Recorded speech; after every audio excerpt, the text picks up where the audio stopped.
ଚାଇନାରେ ଟ୍ରାଭେଲ୍ କରିବା ବହୁତ ଇଜି ବୋଲି ମୋ ହଜବେଣ୍ଡ କହୁଛନ୍ତି। ଏଇଠି କ'ଣ କି ମାନେ ଆମେ ଆସିଯାଇଛୁ ସବୱେକୁ। ସବୱେରୁ ଆମେ ରେଲୱେ ଷ୍ଟେସନକୁ ଯିବୁ। ଫର୍ଷ୍ଟ ଏଇଠି ସିକ୍ୟୁରିଟି ଚେକ୍ ହେବ। ସିକ୍ୟୁରିଟି ଚେକ୍ ହେଲା ପରେ ଆମ ମୋବାଇଲରେ ଆଲିପେ ବୋଲି ଗୋଟେ ଆପ୍ ଥିବ।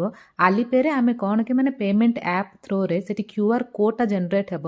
ମାନେ ଆମେ ଯଦି ବସ୍ରେ ଯିବା ପାଇଁ ଚାହୁଁଛୁ ତାହେଲେ ବସ୍ରେ, ସବୱେରେ ଯଦି ଯିବା ପାଇଁ ଚାହୁଁଛୁ ତାହେଲେ ସବୱେ ପାଇଁ ଅଲଗା କ୍ୟୁଆର୍ କୋଡ଼ଟା ଆସିବ। ଆଉ ଗୋଟେ ଟ୍ୟାକ୍ସି ପାଇଁ, ତିନିଟା ପାଇଁ ବୋଲି ସେଠି ସୁବିଧା ଦିଆହେଇଛି। ଯୋଉଟାକି ମାନେ ସେ କ୍ୟୁଆର୍ କୋଡ଼ଟା ଅଟୋମେଟିକ୍ ସ୍କାନ୍ ହେଇକି ଆମ ଆଲିପେରେ ଯେତିକି ଟଙ୍କାଟା ଥିବ ନା ସେ ଟଙ୍କାଟା କଟିବ। ମାନେ 2 RMB, ଲାଷ୍ଟ ଟାଇମ୍ ତ ଆମକୁ 2 RMB ଥିଲା।